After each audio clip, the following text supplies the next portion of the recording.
In Judah, God is known. His name is great in Israel. In Salem also is his tabernacle and his dwelling place in Zion.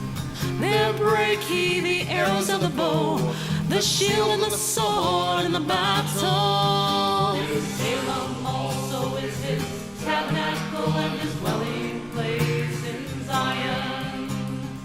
Thou art more glorious and excellent than the mountains of praise.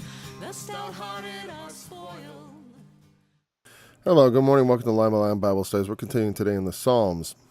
We'll come into Psalm 76, but Psalm 75 today. I mentioned 76 because that was the song we were hearing there. I don't even know. I think there's some version of that on my website on the music page, but actually I just rendered that this morning, so I know that particular version is not available anywhere, but will be. A psalm or song of Asaph. Now, it may in your Bible say to the chief musician Altashith, but we've already moved that up to where it supposedly belongs with the previous psalm, according to the ever wise instruction of E.W. Bullinger, as we discussed in study number 88. So I like being able to reference that. Like, there you go. We all remember that. Yes. We shall not belabor the point. A psalm. A little drink of water.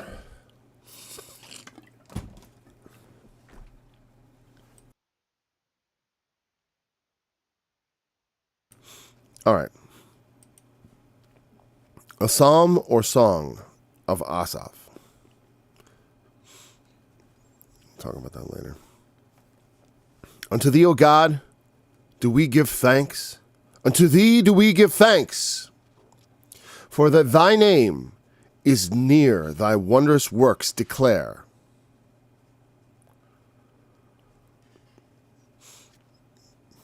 I guess that sounded all right. When I shall receive the congregation, I will judge uprightly. The earth and all the inhabitants thereof are dissolved. I bear up the pillars of it.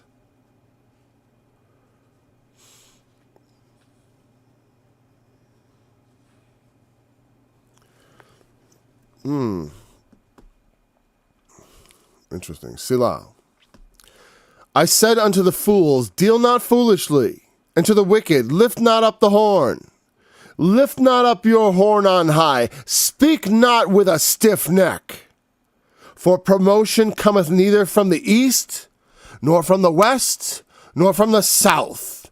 But God is the judge. He putteth down one and setteth up another. For in the hand of the Lord there is a cup, and the wine is red. It is full of mixture, and he poureth it out of the same. But the dregs thereof, all the wicked of the earth shall wring them out and drink them. But I will declare forever. I will sing praises to the God of Jacob. All the horns of the wicked also will I cut off, but the horns of the righteous shall be exalted. All right, the way that was, the reading thereof is somewhat difficult because of the word order. I like that, the first part, unto thee, O God, do we give, well, first of all, a psalm or song. See what I'm saying? Like, it's just a psalm or song, meaning I think that means you could sing this without stringed instruments if you wanted to. So you don't have to have the Psalter or whatever, that's not required. You might just sing it or whatever. I don't know. Remember we talked about that. There's a distinction. There's some sort of distinction. It's not exactly the same. And I don't get all sticklery about what it is. I'm just saying, it's pointing out that it exists. And there are probably people who have done excellent research on that, but I just haven't had time to read a lot of books about that. It's not the kind of thing that gets made into audiobooks, I guess, or something, because that's about all I got time for. I all my books I listen to on, like, I've read the works of Thomas Sowell. That's the most extensive reading I did, and every bit of it was through audiobooks while I was working outside or on a car or something. Oh, I remember distinctly power washing the barn to, what was it? It was the one about it was a recent one. Vision of the Anointed, which was an excellent book. Was it called that, or was it Elites and or whatever? I remember. I don't remember. Was it the Vision of the Anointed? It might be. Maybe that was actually the title. I remember it was just a very important part of the book. The title I didn't dwell on. Anyways, so a psalm or song. Unto thee do we give thanks. Unto thee do we give thanks. It's doubled for emphasis, and that's why when I read it, I tried to really. I'm like, okay, we're really giving thanks to God. We want to say it twice. People often do repetitive things in songs. I often, when I was young, I didn't appreciate very much repetitive songs, or at least not to God. I thought since I was doing the scripture, I mostly tried to just do stuff that was constantly changing with the words, or at least followed a pattern that was consistent with the pattern I saw in what was being said. So there'd be things that, it would kind of rhyme musically, but it wasn't like a song that was laid out like some of my recent stuff where I'm just writing simple, silly little songs that are very easy to write, as opposed to putting something like the sacred scripture to music, which is very difficult. But I didn't appreciate that, there is called upon times when you can just repeat over things, and it's in the scripture already. It's okay to say it twice. There's nothing wrong with saying it twice, or saying the chorus again and again and again. Unto thee, O God, do we give thanks. I thank God every day, and I never get sick of it as something I oft have to repeat. Because I said that's the most important thing to recognize in prayer, I think, from my personal experience, is to exhibit a thankfulness and gratitude for all that you've been given. And because dwelling on the negative stuff never did anything for me, and God knows my needs, He feels my pain. He is not a God that has not been touched with the feeling of our infirmities, as it says. But He, as Christ, He is in every point was likewise tempted as we were. It's not how He reacted to it, like, ooh, I want it. It's just that all the feelings that we feel, He felt. The hungers, the pangs, the pain, the suffering, the hardship, all that. And so in prayer, giving thanks to God, it puts you in the right spirit, because it's like a lot of poor me stuff. It's all right. It's all right. You can feel your feelings. It's all over the Bible. That's the beautiful thing.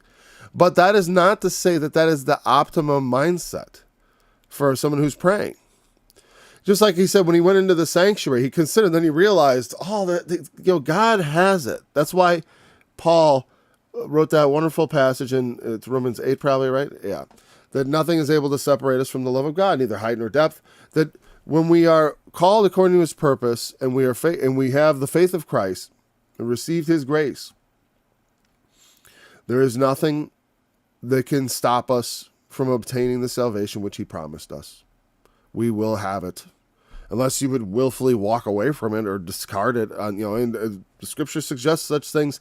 But the thing is, when people do such things, I'm always like, God, like I said, have I not chosen you 12, and one of you is a devil? So there's often in the midst, and it's written that way, that there must needs be heresies among you, that they which are approved may be made manifest. Yeah, what kind of person just in lockstep marches with the denomination? People who are willing to just lockstep do what they're told by higher authorities. You know what? That's not a person who, in good conscience, you should trust. I mean, right? Because they will just do what some earthly thing tells them, even contravening their own conscience in the process, even doing things they think they don't agree. I've seen people doing things in the past couple of years that tell me they don't agree, but they're doing it anyways. They're enforcing it on other people's anyways. Now, the Nuremberg defense was deemed not a defense, but whatever. But we got to be thankful to God for all His goodness towards us, no matter the situation, and that is always uplifting, because it reminds us immediately we are saved. He is not going to lose us. Like, it's not going to, if salvation somehow failed, it would fail on my end. Somewhere here there'd be evidence of its failure. And it's not according to, well, whatever. It is according to, sometimes it's a manifest thing. If we're so heinously disregardful, I don't know if that's of the goodness that God has given us in the gospel, in Christ, the preciousness of that we would just not hold it precious. It doesn't mean you have to be a moral monster immediately. I mean, just like crushing it with the moral integrity and being 100%, but there's a certain part of integrity you have to, and I don't know, I can't judge the hearts of men and where that is. But I think out of a properly oriented mind that is thankful to God and not so mindful of self. I mean, as far as like of the difficult, realizing we all have to suffer. We all suffer the same things. Not, and some more than others. I've met people who suffer way more than me, and they always put my suffering in perspective. I'm like, me suffer? Me poor? What are you talking about? Me rich? Me strong and healthy and excellent? Yeah, no way. For the time is near, I wondered, that thy name is near. Did I say time before? No, I think when I read it, it said, for that thy name is near, thy wondrous works declare. Just when I read it the first time, it just seemed, it is awkwardly phrased. So thy wondrous works declare that thy name is near. I think that's what it means. Thy wondrous works declare that thy name is near. Or for thy wondrous works declare that thy name is near. If I was going to rearrange those words, that's exactly what I would do. For thy wondrous works declare that thy name is near. We are thankful because especially because whenever we see God's work, that's why I say it's like, I look at myself, I don't see salvation failing on this end. I see it at work. I see God's work at work. It's not my works that get me there. I just see, he promised me salvation and he's obviously preparing me for his kingdom. That's all. And that's what God's work is. It's to prepare me. I am his workmanship. You're his workmanship. And so when we see his wondrous works in us, that we look and focus on those things that God has done for you and given you and the blessings you have enjoyed.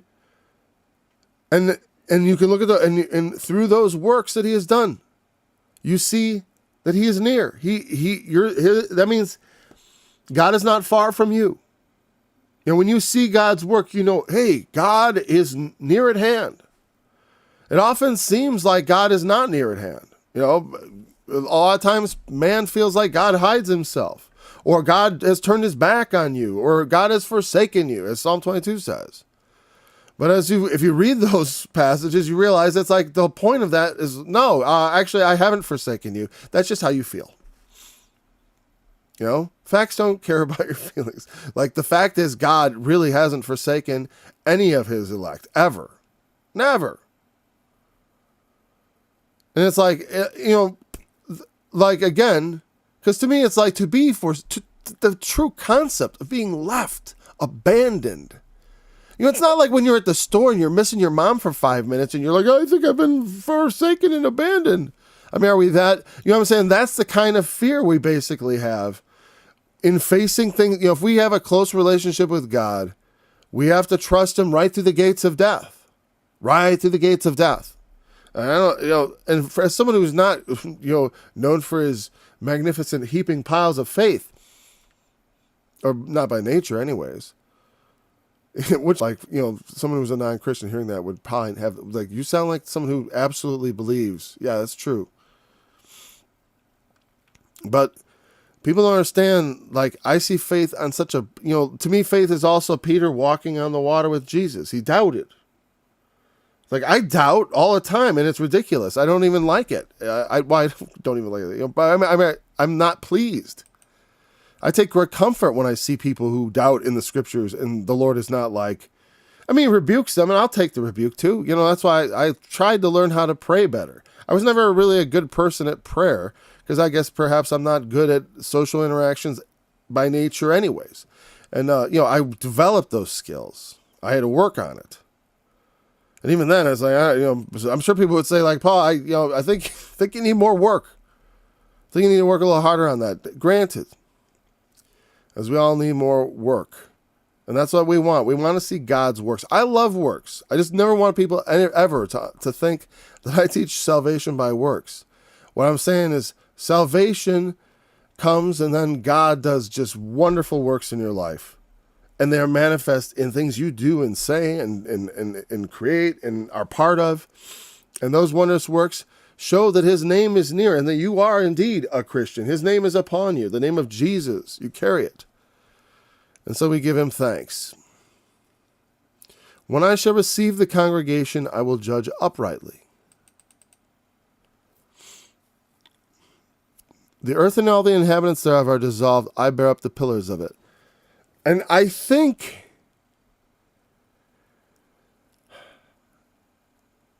I think that this is the response of God. Who else bears up the pillars of the earth? No one can speak this way. The prophet is speaking as God here, which is, of course, what prophets do. That's what it means to be inspired by God. That's why the word of God, in some points, God actually will speak. And when I hear it, I think that is the voice of God. That is what God says. Especially in Psalms, because like I said, Psalms is it is a human interaction with God, an inspired one. But it goes through the full gamut of human emotion, as do many things in the scriptures, the Proverbs and the Ecclesiastes. In those also, the of human experience also. Where I gave myself to madness and to folly, I gave myself to wine and to much drink, and this all was just vexation of spirit. You're right. It's always better to learn by learning as opposed to by experience. But sometimes, and for some people, it's hard to make it come out of your heart until you've really felt it. I mean, that's why the Lord himself became incarnate. Certainly so that we could, it helps our faith to know that he has been a man, that he is not untouched by the feeling of our infirmities, that he did not think himself so utterly high that he could not stoop to be at our level. That's amazing. So when I shall receive the congregation, I will judge uprightly. That sounds like the voice of God. I will receive the congregation. I will, we thank you, O Lord. We thank you because for your wondrous works declare that your name is near. And I mean, when his name is near, like it means like salvation, because God's name is his fame. It's what he's, and what is God famous for? For saving us, for sending his son. And so when at least as far as from, this Christian perspective. I'm not trying to, what Asaph, he's prophesying. He probably doesn't even understand it himself, I mean, he does, but in a different way. It doesn't matter because it's the same thing. When he receives the congregation, he will judge, God would judge the world. That's what people want. That when you see all the evil, you want the evil to be judged. All the men who have done wickedly. I mean, that's what it's about, right? And so, we want to see those works done because we have trusted in his name, that he would bring about salvation. And not only that, but that he would revenge all the works done on the earth by the fools who thought that they would not have to answer for what they did in this body. And it's like, you're supposed to think you're not going to answer. It's supposed to be kind of challenge. It's like God is sort of like obvious, but sort of not. Right? I mean, that's the thing. You can't make him respond. He's near at hand to all of us, but at the same time, infinitely far away from our grasp. Like, I can't get him. But he may be touched. Like it says, of those that are broken and because it's like, acknowledge yourself, worm, when you speak to me. You want to speak to heaven? You'll go, God, show me you're real. You know what? You get lucky if he would punch you in the face or blind you like he did the Apostle Paul. That would be you'd be very, very blessed and lucky indeed to give that kind of a response. He probably just sits there quietly and goes, okay, go on. What is it your heart desires to do? In which way would you like to defile yourself? How would you like to decimate your conscience? In which particular way? I will watch with interest to see what you do with the life I gave you. To see what havoc you would wreak. given power of it to live and exist and given a body and strength. I'll give you a little bit. I'll put you over the beasts. I'll put you over the plants. What will you do? What will you do to your fellow men? I want to see. And when I receive that congregation, I will judge uprightly. The earth and all the inhabitants are dissolved. There's nothing. I bear up the pillars. I am the one who upholds existence. Nothing gets by without my say-so. The underpinning of existence is God himself. You know, why is it? It's like the pillars thereof are not seen. You know, like those constants. I like to show the constants of the universe like they're on some big computer. There's no big computer. And I don't know, I don't believe in God of the gaps. I'm just saying like the actual things that actually are cannot be perceived by the things that have been made and which have been hidden from them. No, you won't get to cheat. You got to come to God on your knees. And you can't be sure. Oh, how embarrassing. You tried to live a righteous life, but it didn't matter. You could have done all those wicked things you desired to do. God will dissolve all the things you see. All the governments of the world were going to be dissolved. That's what I said. It's like I serve another kingdom. Now, while I'm here, until my Lord shows up, well, I always do his will, no matter what. If this, I've always said, it's like, well, this is self-government here, so I have a responsibility in that sense. And we have been given something in trust to pass off to the next generation. And also, it's right to do what is right in the world in your time when you see evil, to fight against it.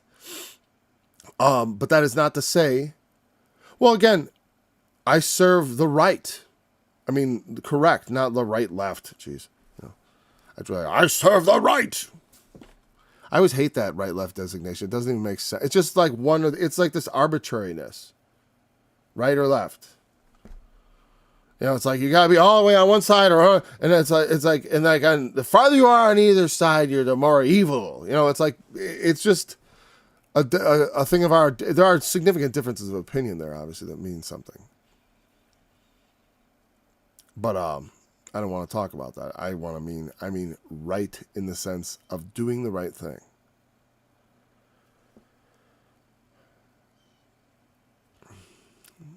A lot of time, and that's political differences do come from people not all agreeing what is the right thing. And we have a world order that is the world order changes over time. And when they say new world order, there's always world order. There's world chaos, but that's the world order sometimes. There's a certain order in the world where it's like, well, these nations, and it's not official, and you could argue about what nations are on top and stuff, but things work in a certain way at times. That's like the order of the world, the fashion of the world. And certainly when the Lord comes, that all will change. Because we are, and the reason, even before he comes though, I still serve the righteous Lord. And I should build upon the righteous foundations that our forebears were trying to build, in building a society that is free, and also one that is, to truly be free, you have to be free from, I want to say, freedom, well, because it's like there's a paradoxical thing about freedom that Paul talks about, that you can be free in one sense and a prisoner in another. Like, I am the Lord's prisoner. That's what he would say. I am the Lord's prisoner. He's taken me captive. I must serve the Lord. Because God showed him the reality, and it changed, and it was, like, to me too, it's like, I have to serve I am the prisoner of the Lord.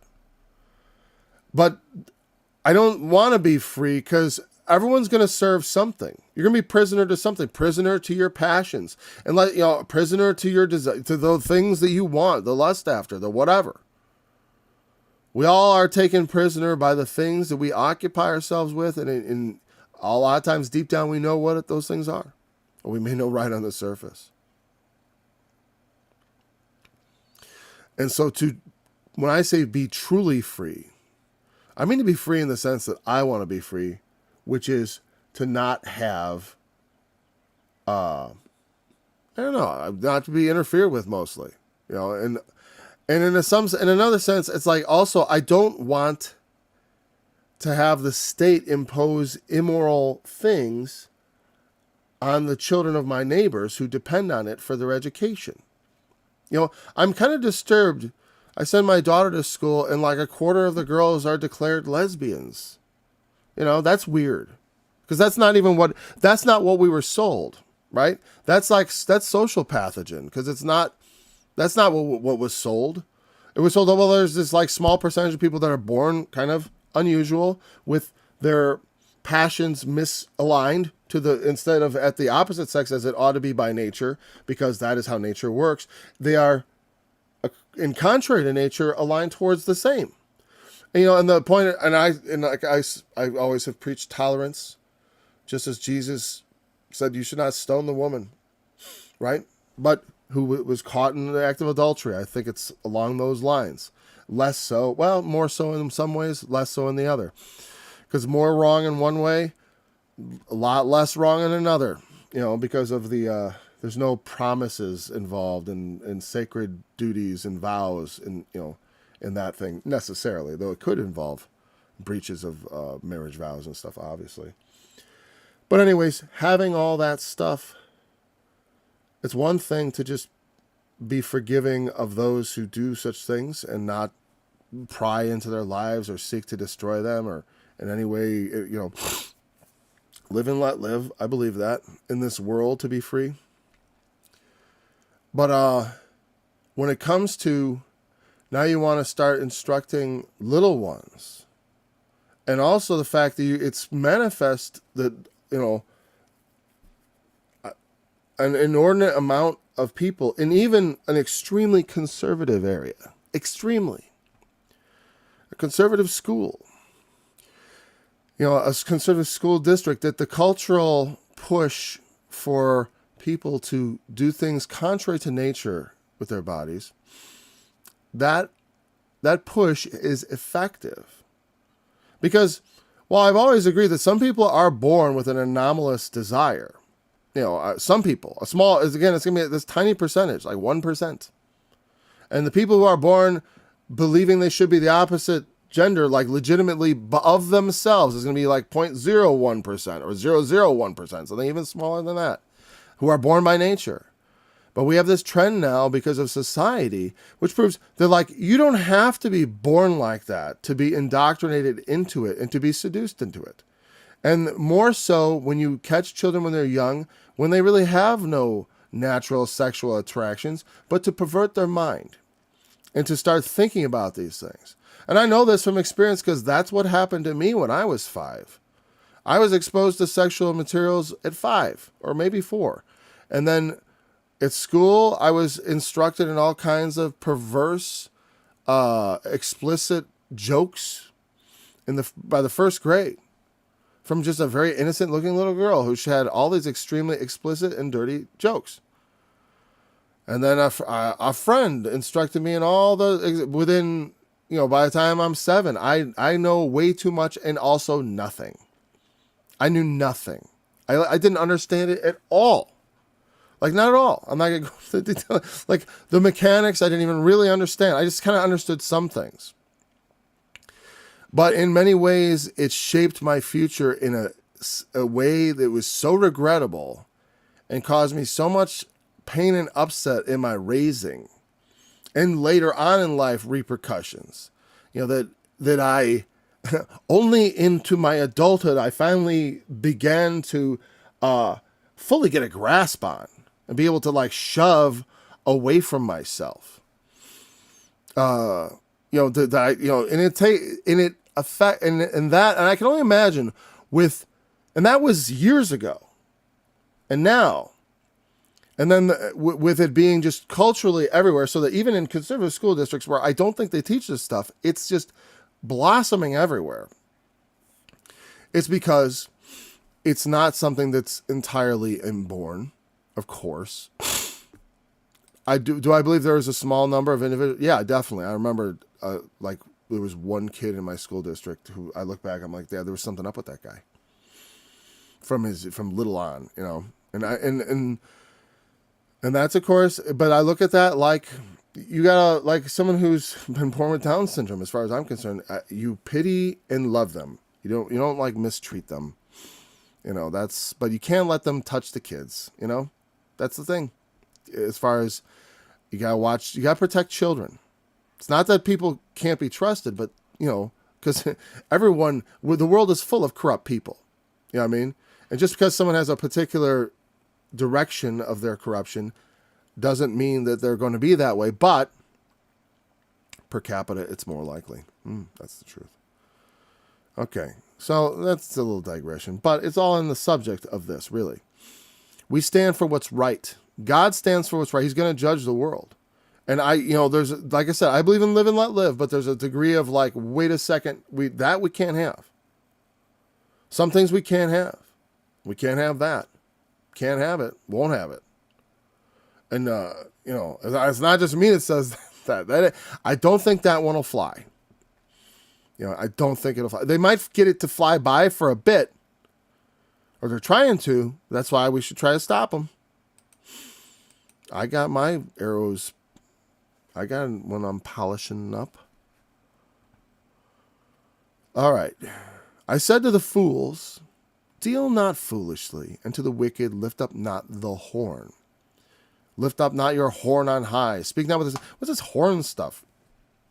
You know, it's like all this. This is the whole rest of the psalm is basically about horns. You know, and it's an interesting his hands. That was where his power was, in his hand. But the prophet was saying, I could see something there. Now, you don't always see, it doesn't always mean that. But when it's used of certain things, like it talks about the horns of the altar, people often picture a horn on the end. I think it just meant a corner. But a corner, you know, an ornate corner, you know, could be called a horn just linguistically in terms, like with the Horn of Africa. You know, because of the shape. I don't think that they necessarily had like little modeled beef horns on the end of the altar and stuff. So sometimes they put it like that. And maybe that's the case. Maybe that was the design. Maybe there's some sort of pyramidal kind of thing, or I don't know.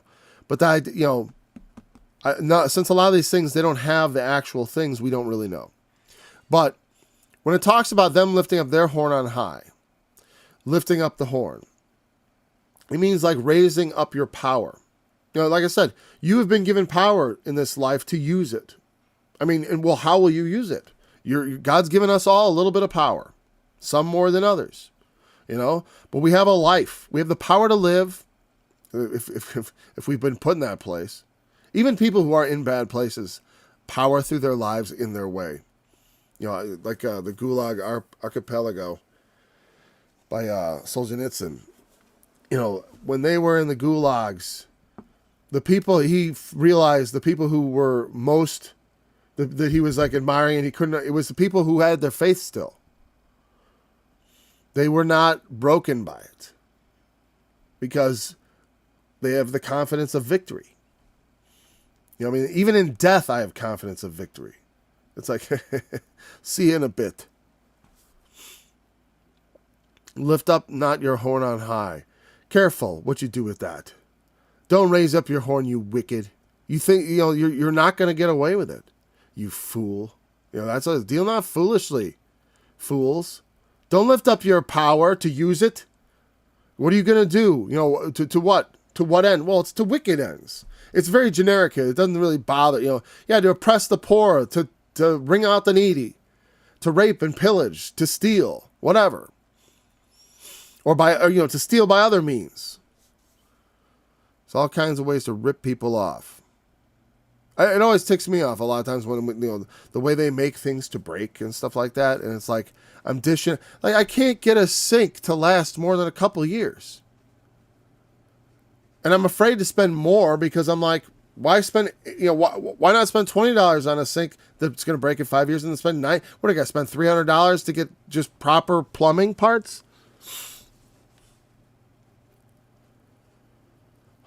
It also may be my inconsistent putting enough salt into the water softener. So, maybe I'm part of it. I'm like, but I don't know.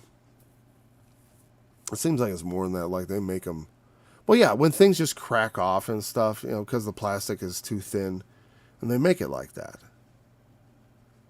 It's like they want it to break. It's called planned obsolescence. It's not even a secret. Sometimes but that's like robbery in a certain sense. It's like, why are you doing that? And I wish if they could only be just put on the box like, oh, what it's made of really, or something. I don't know. Like, tell me those features. And I will spend the more money. If I could be confident, I would get something that actually lasted. And also, I don't really have the more money often. So it's like, a lot of times I just get the sink that comes into the back door. So lift up your horn, speak not with a stiff neck. That's what I say. You got to come to God on bended knee. Don't think I've got the power. I'm going to do what I got to do. This is my world, my life. I'll do what I want. With a stiff neck, stubborn, is what that means. Promotion coming in from these. Well, obviously, whatever promotion means, he's saying it's not coming from any place except God. But what does that mean? What are we looking at there? Wait a second. Oh boy, what a mess. Don't know what to say. Verse 6, promotion. Well, it's got this weird thing. A place or act of going forth. Oh, the east, yeah, issue, the going forth. Neither from, I know this is all one, or is that two? I don't know. Mozart. Listen on Spotify. Now you can listen there. And it's just out there, which is cool. It's published. And the release date. They always make me go out at least 10 days. I don't know why. I would do it tomorrow. I'm not, so you can start publicity. It's like, yeah, that's what I mean. That's promotion. I don't do the promotion. I don't have time. I just have time to make the works, and then I run and then home and, and everything. So it's like time to actually go around and just yell at people about they should look at it. I haven't had a lot of that. But exaltation, that makes more sense. So what I'm saying is we think of promotion as a particular kind of thing. Or as being promoted in an organization. And that's more like what he's talking about. But he's not talking to the wicked like, hey, you want a promotion in God's... No, what it means is, they want to exalt themselves in their power. I'll use my power to exalt me. Because that's generally what people... Hey, that's how the world works. People go out to please themselves. And there's nothing... you got to eat, right? Or you're going to die. And we're taught to do things. And there's nothing wrong with having the good pleasure, enjoying the good things in life. That, the enjoying the food, enjoying a spouse or children. That's all fine. But exaltation is something entirely else. It's that we would, humble yourself in the sight of the Lord and he will lift you up, is what the scriptures say. And also a popular worship song, right? Humble thyself in the sight of the Lord. Right? And he will lift you up. God is the one who, you can't look the east, the west, or the south. It doesn't mention the north. I don't know if that's because, beautiful for situation is Mount Zion in the sides of the north. Sort of God's judgment does kind of come from the north. So they don't mention it. But the point is it's not coming from the earth at all, really. It's coming from God. God is the judge. He puts one down and sets up another. He's the one who exalts. He is the one who lifts up and brings down. Whether it be in the earth and also ultimately. But we see it in the earth. We see the men fall, others rise. That's why people talk about a lot of these monopolies and those, I don't know that everything has the staying power that people think it does. Very big things can be killed, destroyed. Like I like to see Disney's brand destroyed. Tell you the truth. when I see what they want to, and the things that they've already been done. They've been trying to put just the wrong idea. Not only, it's one thing to teach, children don't need to know about sex when they're young. They just don't need to know about it. Because they don't have the lie that people say that they have. They don't. I've raised children purely, and they didn't really have any sex stuff. It just because they weren't exposed to it. And then when they got to be in puberty, I talked to them about it, and I explained very clearly, and they were old enough to process the information and also to ally with me in keeping an eye on their younger siblings. And so, just don't have the same issues. But,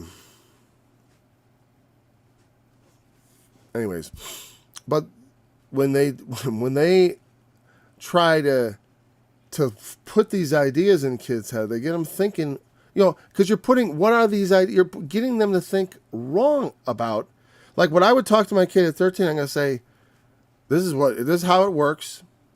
You're probably noticed that you're attracted to the opposite sex, and they're all like, yeah, and if they didn't, they weren't like, they laughed and they smiled. All right. So, and I talked about marriage later and you're going to wait because they weren't in school anyway. So they had no choice. You're going to wait till you're married, blah, blah, blah. I always put it as this is what you will do. This is how it's going to be. I don't, and I didn't make it like, no. I was just very like, okay, being very, congenial about it. You're becoming a man. Isn't this great? Well, I mean, sort of. I didn't do a great job earlier, but I got better as I got practiced about it. But you have to talk to them at some point. You better. And like I say, if you send them to school, you better send them sooner. But this is the war they have on kids. They want to infect their minds with the wrong ideas. Like, that's not how... When I teach them how sex works, I'm going to explain, like, how it works.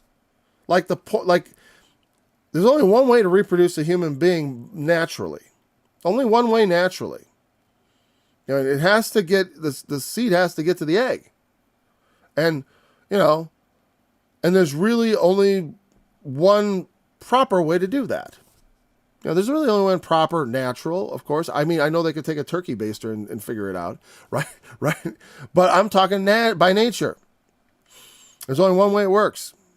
And telling the kids about the ways it doesn't work. Hey, there's a lot of ways that you have a function of your body. And let's tell you, hey, do you ever think what you could do with that part of your body? You could put it in your ear, maybe. Maybe that's how it works. You know what I mean? That's not how that works. You put weird ideas in their head about how to do it wrong. At least when I went to school, the kids made the gesture. There's a gesture where they make the okay sign with one hand and they put a finger up, right? And then they do a motion. I remember learning that in the first grade. And everyone and they explained exactly what that meant. I didn't learn about, and I heard little rhyming songs about the wrong way to do it, but nothing that said anything explicit. And I didn't know much about that for years. And and exposing to young kids to weird ideas, they get weird ideas in their head. They already have problems dealing with reality and fantasy. And then you start giving them things that are contrary to nature. So I said, you could do all kinds of things contrary to the way it's, contrary to nature. It's not good for them. It's not. It's not good for adults either. But for some reason, that's what we consider training up in the, the thing is, I went to a pretty conservative school, and the teacher who taught it was pretty conservative himself. He ran a pretty straightforward sex ed class. It was no nonsense and not in any way mean or anything. It was just about biology and about facts. Facts and biology. Okay, so God is the judge. And people don't want to acknowledge it. They don't think that the world is going to be judged. They think they can do this stuff to kids. And it's, one hand, they deceive themselves. Many of them I know deceive themselves and say it's okay. They think it's all right. Because they don't understand the price, what it will do to society. When you teach people at a young age that wrong is right, and wrong is, you did it wrong. I mean, you don't see how the repercussions, like, it was like, well, what's wrong with it? Everything's wrong with it. It's just technically wrong on technical grounds. Limits on himself. He upholds the pillars of existence, and he puts limits on himself. He won't lie. He says, I can't lie.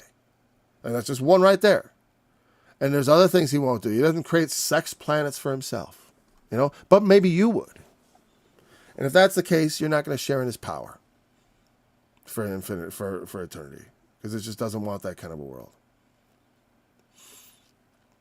of just pure indulgence. There's something wrong with pure indulgence. God is not indulgent.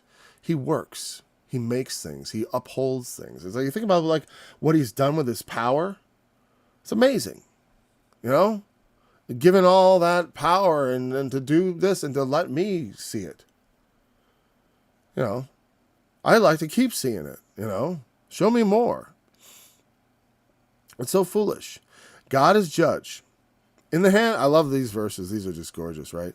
For in the hand of the Lord there is a cup, and the wine is red. It is full of mixture, and he poureth out of the same, but the dregs thereof. It is full of mixture. He poureth out of the same. I'm like the vernacular of it. Like what exactly, what the feeling of that is supposed to be. Let's see what the NIV, how they thought for thought. That, how much more I bet they ruin it though. The cryptic sort of, he poureth out of the same, like, okay, sure. It sounds just like a redundancy, but often it's just like that. It's like, he pours out, he's got this cup, and the wine is red. The cup symbolizes God's judgment. And the drinking thereof is sort of the punish, like what you must undergo. It's the sentence. Of all the things I've ever done, there's a lot that I never want to ever see the light again. And I certainly don't want to hear from God about them. I don't want God to talk to me about them. I don't want him to mention it to me. And thankfully, because of Jesus, that's how it works. He's never going to bring it up. But I'm going to be faithful to him. If I'm not faithful, they that are with him are called and chosen and faithful. Because faithful is the sign of the true choosing and calling of God, of the true answer of a good conscience to the mercy of God. Because there's an interaction, obviously. It's God doing the works. And mercy is of him, salvation is him. I receive faith because God made me who I am. But there has to be an interaction, and we see it in ourselves at least. And that was why we can rejoice and give thanks to God, because he is working in us. And that's where exaltation comes. It comes from truly receiving of God. Like a lot of people foolishly exalt themselves in the Lord, like to be, and I'm like, yeah, but I'm just storing up, it's just like, I have this thing, it's like the Lord owes me. I'd rather have my reward later, maybe, if I can at all swing it. If I can swing my life without taking reward for doing the Lord's work now, I'll take the reward later. Yes. The Apostle Paul chose that path, and it's not like it's something. It's a great challenge. It's not wrong for people to take money for doing the Lord's work, because they have to live.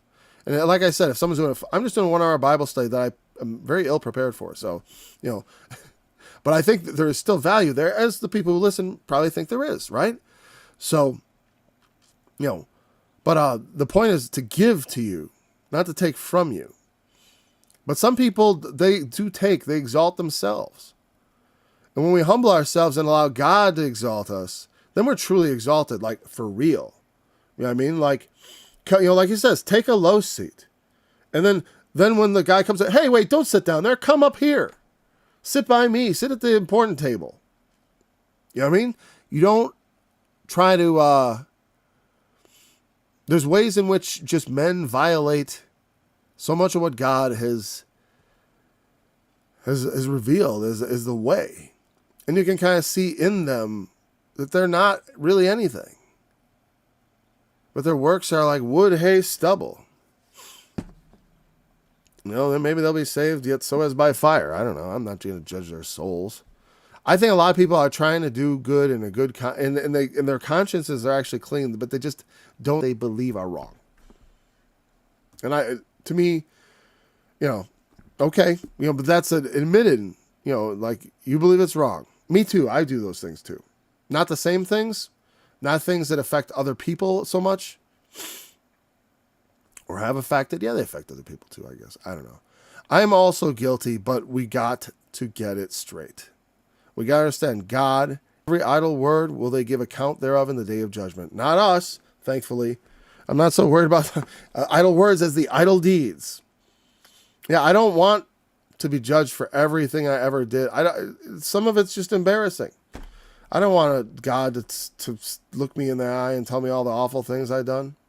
But I tell you what, he'll tell them. And that's the thing, man.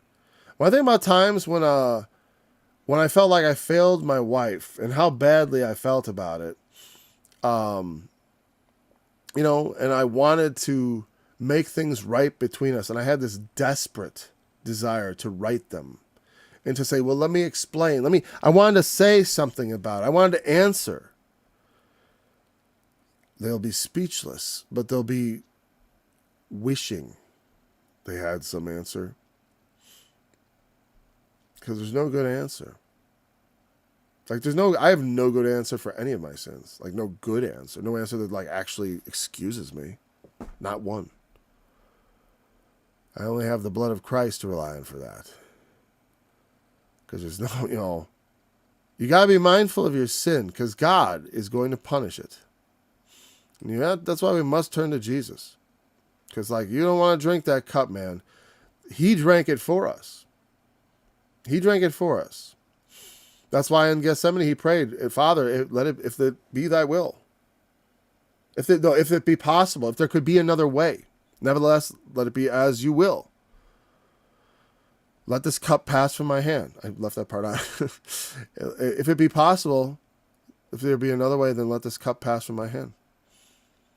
Which means the particular thing he was about to suffer, the particular judgment he was about to endure, like the particular series of events that he was about to drink, so to speak, to experience. Just like when you drink wine, you have an experience.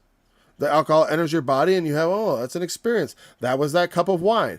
Well, this is quite a cup of wine. This is some strong stuff. This is going to knock you out. It's going to knock you out what he's about to give you to drink. But not in that positive way. Not in the way, what's in it? What's in it? A lot of things. It's full of mixture. We had to mix in a lot on this one. Because there was a lot of judgment. There's a lot to answer for.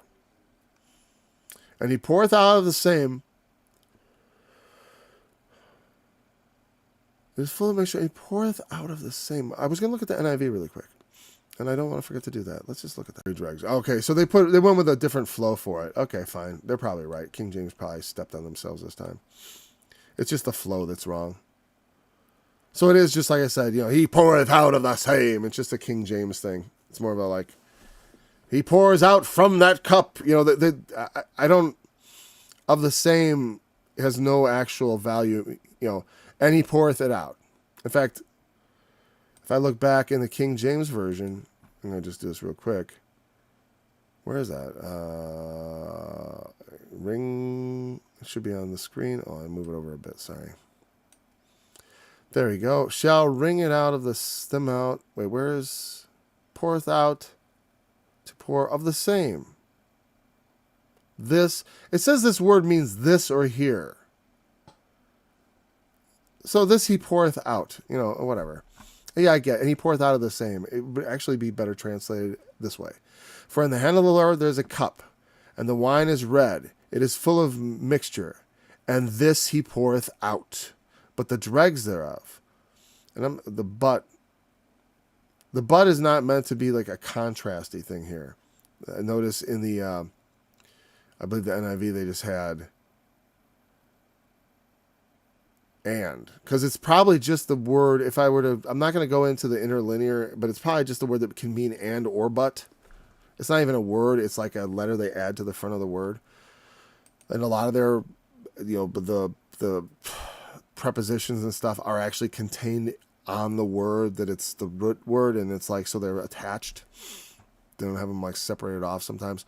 I'm not an expert in Hebrew, but I think the way I read it there is correct. It just means, yeah, he pours it out. He pours out. That's that, and this, because there is a word for emphasis there, So yeah, so I do like it. In the hand of the Lord there is a cup, and the wine is red. It is full of mixture, and this he poureth out. And he poureth it out the same. But the dregs thereof, all the wicked of the earth shall wring them out and drink them. And the dregs thereof is what we should say. And the dregs thereof, all the wicked of the earth shall wring them out and drink them. The dregs is like the stuff that settles on the bottom. I remember opening up an old bottle of wine and had this black crap on the bottom, and I was such I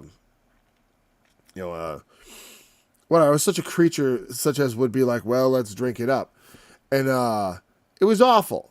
It made me kind of sick.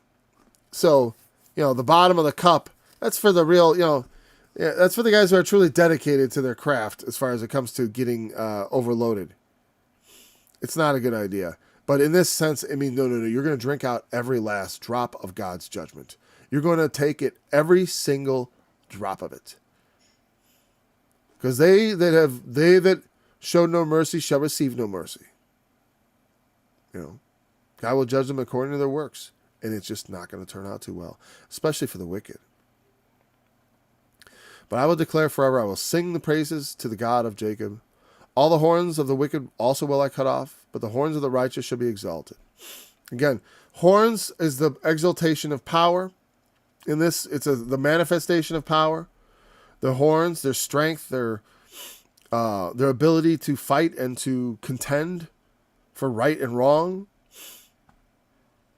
The wicked's ability to fight is going to be cut off, but the righteous shall be exalted. And then that would have answered nicely to promotion. It's probably a similar word. I don't know. It's probably whatever. It's similar enough. Because I'm not gonna belabor the translation there. I'm not interested. No, shall be exalted is fine enough. If it was a different word, I'm just going, oh, it's different. Oh well, but they mean the same thing. Certainly, this is close enough. All the horns of the wicked also will I cut off. The wicked have their power now, but it will not last forever. And so we can trust that God will save us and he will judge the wicked. That is the theme of Psalm 75. And very good. And of course, this is supposed to be concluded by this little bit here. To the chief musician on Niganoth, which is smiting. But again, it could refer to, well, it's probably a musical term. And smiting may not have, though it does, you could see that it's a smiting. And I've talked about that because he's going to smite the wicked very obviously. That seems like it fits, right? And it doesn't not fit into the next one either. But that one would end up being to Jeduthun, which I forgot what it means, but we'll look it up. I think I remember what it means. Kinda. Whatever, I'll look it up. That'll have to be looked up. But Niganoth, whatever, it's probably just a musical term that means like maybe this one was like it definitely wasn't, but that's what I do think of music like that, because I think that the music that sounds like God smiting should be played vigorously, and the music that sounds like I love you should be played with lilting, melodies and beautiful sounding tones. I mean, because this is not the heart of the music, is to make it in some way make sense. All the songs that always speak to me they're not just nonsense. There are so many songs that are just nonsense, and they're catchy and like that, but it's just nonsense. I'm on a Mexican radio. Okay, whatever.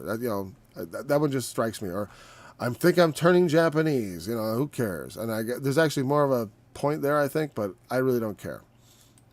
Not very meaningful. And as to the connection, well, the Mexican radio song has a little Mexican, I don't know, whatever.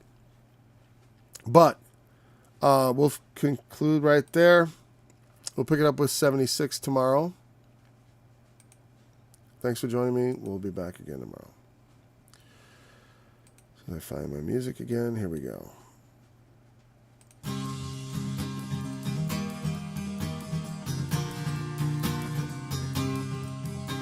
In Judah, God is known. His name is great. In Israel, in Salem also is his tabernacle and his dwelling place in Zion. There break he the arrows of the bow, the shield and the sword in the battle. In Salem also is his tabernacle and his dwelling place in Zion. Thou art more glorious and excellent than the mountains of praise. The stout-hearted are spoiled.